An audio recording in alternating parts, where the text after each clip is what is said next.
नमस्कार काव्यरसिकांनो. अंधार कितीही दाट असला तरी पहाट माझीच आहे. मी न थकता चालत राहीन, कारण जिंकायचं अजून बाकी आहे. आपली आजची कविता अशाच एका विश्वासाची आहे.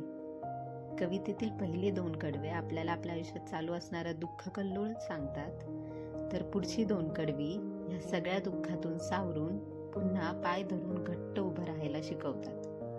त्यामुळे कविता शेवटपर्यंत नक्की ऐकत राहा. कवितेला सुरुवात करूयात. कधी कधी उगाचच शून्यात असल्यासारखं वाटतं. कधी कधी उगाचच शून्यात असल्यासारखं वाटतं. सुरळीत सुरू असणाऱ्या आयुष्यात एका टप्प्यावर सारं थांबल्यासारखं वाटतं. मनाची घालमेल चालू असताना पुढचं पाऊल काय टाकावं हे समजतच नसतं. मनाची घालमेल चालू असताना पुढचं पाऊल काय टाकावं हे समजतच नसतं. काही गोष्टींबद्दल घेतलेला आपला निर्णय चूक की बरोबर हेच ठरवता येत नसतं. अपमान होतात कैक नि आपल्यातल्या कमतरताच इतरांना दिसतात.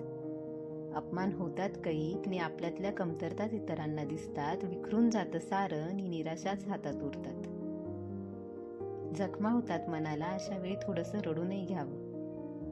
जखमा होतात मनाला, अशा वेळी थोडंसं रडूनही घ्यावं.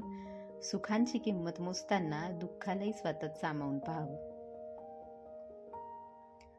पण तू घे नवी भरारी, उमेद सोडू नकोस.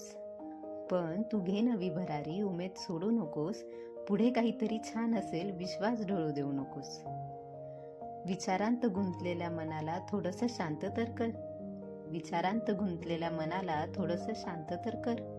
मी तुझी वेळ येईलच की, तेव्हा शून्यातून सारं पुन्हा निर्माण कर. बोलणारे बोलतच राहतील, त्यांचं किती मनावर घ्यायचं.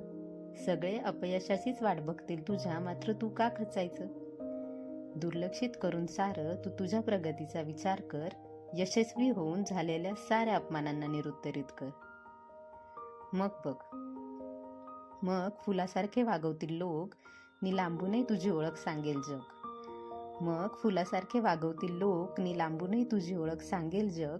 दूषणांचं रूपांतर कौतुकात होईल, तू तुझेच बदलणारे दिवस तेव्हा बघ. दूषणांचं रूपांतर कौतुकात होईल, तू तुझेच बदलणारे दिवस तेव्हा बघ.